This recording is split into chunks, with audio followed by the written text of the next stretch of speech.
The doctor looked at us with a face I'll never forget and said, "I'm sorry, but there's been a complication with the DNA matching." My wife's hand went cold in mine. Our 8-year-old daughter was lying in the hospital bed, waiting for a bone marrow transplant, and somehow I wasn't a match. But that wasn't even the worst part. Don't forget to subscribe to the channel and comment where you're watching from. My name is Benjamin Hunter. I'm 35, work in software development in Seattle, and until 3 weeks ago I thought I had the perfect family. My wife Jennifer, my daughter Emma, and me. We were the kind of family you see in stock photos. Happy, complete, unbreakable. Emma had been feeling tired for months. At first we thought it was just school stress, maybe growing pains. But when the fatigue got worse and she started bruising easily, Jennifer insisted we see a specialist. The blood tests came back with words no parent wants to hear. Acute lymphoblastic leukemia. But here's the thing about being a parent. You don't have time to fall apart. You don't have the luxury of panic. You just move. You research. You find the best doctors. You become a warrior overnight. Dr. Martinez at Children's Hospital told us that Emma would need a bone marrow transplant. "The good news," she said, "is that parents are usually the best match. We'll test both of you immediately." I rolled up my sleeve without hesitation. Of course I'd be a match. I was her father. That's how biology works, right? 3 days later, we were back in Dr. Martinez's office. Jennifer was holding my hand, squeezing it like she was trying to transfer all her strength to me. Emma was back home with Jennifer's mother, completely unaware that her entire future hung on the results of these tests. Dr. Martinez opened the file slowly, too slowly. "Mr. Hunter," she said, "your compatibility results are adequate. Not perfect, but workable if needed." Then she looked at me. That's when her expression changed. "I'm sorry, but there's been a complication with the DNA matching." The room went silent. Jennifer's hand went cold in mine. "What kind of complication?" I asked, my voice barely above a whisper. "Mr. Hunter, according to our genetic analysis, you are not Emma's biological father." The words hit like a physical blow. I actually felt my chest tighten, like someone had reached inside and squeezed my heart. Jennifer gasped beside me, and I heard her whisper, "That's impossible." But it wasn't impossible. It was just impossible to believe. Dr. Martinez continued talking, something about donor registries and alternative options, but I wasn't listening anymore. I was watching Jennifer's face, and what I saw there wasn't shock, it wasn't confusion, it was guilt. That night, after we put Emma to bed and told her everything was going to be fine, a lie that tasted like poison in my mouth, I confronted Jennifer. 8 years, I said quietly. Emma is 8 years old, so this happened 9 years ago. Jennifer was standing by the kitchen window, her back to me. Her shoulders were shaking, but she wasn't crying. Not yet. "David, 9 years ago," I continued. "We were having problems. You remember, we almost separated that summer." She turned around then, and I saw something in her eyes that confirmed what I already knew. "It wasn't supposed to happen," she whispered. "What wasn't supposed to happen, Jennifer?" "It was one night. One stupid, terrible night. You were working late again. We'd been fighting for weeks, and I went out with Sarah." Sarah. Jennifer's best friend since college. Sarah who had been at our wedding. Sarah who was Emma's godmother. Sarah who had always seemed a little too close to Jennifer, a little too interested in our marriage problems. "Sarah," I repeated, and Jennifer flinched like I'd slapped her. "It wasn't her fault. We were drunk, we were both angry at our partners, and it just happened." My legs felt weak. I sat down at the kitchen table where we'd shared thousands of meals, where Emma did her homework, where we'd planned our perfect little life built on a lie. "Does Christian know?" I asked, my voice barely steady. Jennifer shook her head, but her eyes betrayed her. I don't think so. The timing was so close, and when Emma was born, "Jennifer!" My voice was sharp now. "Does Christian know?" She started crying then. The kind of crying that comes from years of carrying a secret that's too heavy. He suspected. After Emma was born, he asked me once if she was his. I told him no, that the timing was wrong. "But Ben, you have to understand. I wasn't lying to hurt you. I was lying to protect everyone." The kitchen felt like it was shrinking around me. Every photo on the refrigerator, every memory we'd built in this house, every moment of trust and love and partnership, it all felt contaminated now. "8 years," I whispered.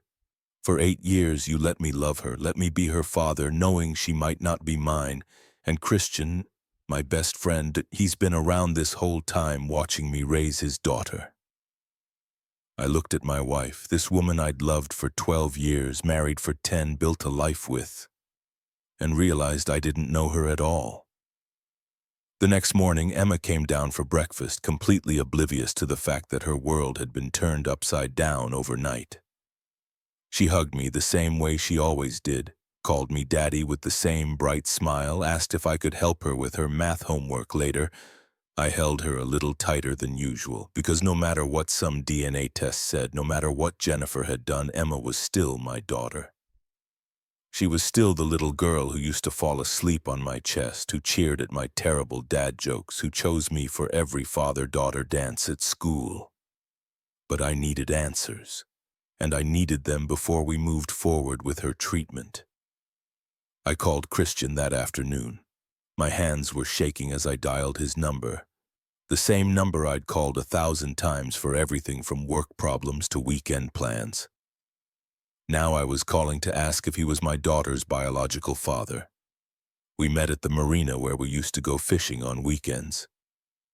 He was already there when I arrived, sitting on the bench where we'd sat dozens of times before, talking about work, relationships, life. He looked up when he saw me, and I could tell by his expression that he knew this wasn't a casual meeting. "Ben," he said, standing up, "Jennifer called me. She said Emma was sick, that you needed to talk to me about something important." I sat down on the bench, suddenly feeling older than my 35 years. "Christian, I need to ask you something, and our entire friendship depends on you telling me the truth." His face went pale. He sat down slowly, like a man preparing for an execution. 8 years ago, that night when you and Jennifer..." Christian put his head in his hands. When he looked up, his eyes were filled with 8 years of guilt and confusion. "Ben, I swear to God, I never meant for it to happen. Lisa and I had just broken up. You and Jennifer were barely speaking, and we were all drinking too much. It was one night. One stupid, reckless night that I've regretted every single day since." "Is Emma yours?" I asked directly. Christian's face crumpled the same way Jennifer's had. "I don't know. I hoped she wasn't. When she was born, I looked for signs, for any resemblance, but she looked so much like Jennifer that I convinced myself it couldn't be true. But Ben..." He paused, his voice breaking. "Sometimes when I look at her, when she smiles or laughs at something, I see myself. And it terrifies me." The worst part was that I could see it too, now that I knew to look. The way Emma tilted her head when she was thinking, the way she chewed her bottom lip when she was nervous, the way she could spend hours reading just like Christian did. All the little traits I'd attributed to Jennifer's family or just Emma being Emma, they were Christian's. But it did matter. It mattered because my daughter needed a bone marrow transplant, and now we had to figure out who her real biological parent was to save her life. The second DNA test confirmed what we all feared and hoped wouldn't be true. Christian was Emma's biological father. The irony was devastating. The man I'd trusted with my deepest fears and greatest joys was actually my daughter's father. The man who'd helped me pick out Emma's first bike, who'd taught me how to braid her hair when Jennifer was out of town, who'd been there for every milestone. He'd been watching his own daughter grow up, calling another man daddy. But here's what nobody prepared us for. In some twisted way, this discovery saved Emma's life. Christian was a perfect match. The transplant procedure went flawlessly, and Emma's recovery was better than anyone had hoped. Christian stood by Emma's hospital bed after the surgery, holding her tiny hand while she slept. I watched him whisper something to her, something I couldn't hear but somehow knew was a promise. For the first time in 8 years, he wasn't hiding from the possibility that she might be his daughter. He was embracing it, even though it meant losing his best friend forever. As I write this, Emma is in remission. She's back to being the energetic, brilliant little girl who lights up every room she enters. She still calls me Daddy. She still comes to me when she has nightmares, still asks me to check for monsters under her bed. Jennifer and I are divorced now, not because of the affair. That was 9 years ago and people make mistakes. Not even because Emma wasn't biologically mine. We divorced because for 8 years she let me believe in a lie. She watched me love a child with everything I had, knowing that if anything ever happened medically, I might not be able to help her. Christian and Emma are building a relationship now, slowly, carefully. Emma knows the truth. We decided she deserved that much. She still calls me Dad, but she calls Christian by his first name with a new kind of curiosity in her voice. Sometimes I catch them looking at each other with a recognition that goes deeper than friendship. The same stubborn streak, the same way of seeing the world. I still see Emma every weekend. I'm still her father in every way that matters. Biology gave her life, but love gave her a family. And sometimes, if you're very lucky, you get to choose your family twice. Last week, Emma asked me to walk her down the aisle at her pretend wedding to her stuffed unicorn. She said I was the only daddy she'd ever want to give her away. Some truths destroy everything. Other truths set you free, and sometimes, if you're really fortunate, they do both. But the hardest part wasn't the betrayal or the lies. It was the realization that Emma's entire medical crisis could have been prevented if I'd known the truth from the beginning. Christian's family has a history of leukemia. His younger brother died from the same disease when they were teenagers. If I'd known Emma was his daughter, we could have been watching for early signs, getting regular screenings, maybe catching it before it became so severe. That's what haunts me the most. Not the affair, not the deception, but the fact that my daughter suffered because the adults in her life were too afraid to face the truth. The day Emma was released from the hospital, Christian asked to speak with me privately. We stood in the hospital parking garage, surrounded by the smell of antiseptic and car exhaust. Two men whose friendship had been built on a foundation that no longer existed. "Ben," he said, his voice hoarse from weeks of worry, "I know you probably never want to see me again. I know I've lost the right to call you my friend, but I need you to know that I would give anything to take back that night. Not because Emma isn't amazing, she's the most incredible kid I've ever known, but because I stole 8 years from you. 8 years where you loved a child with everything you had, not knowing that at any moment a medical emergency could reveal that you couldn't save her." I looked at this man I'd known for 15 years, this person I'd trusted with my deepest secrets, my fears, my dreams. The rage I expected to feel wasn't there. Instead, there was just exhaustion. "Christian," I said finally, "the worst part isn't that you slept with my wife.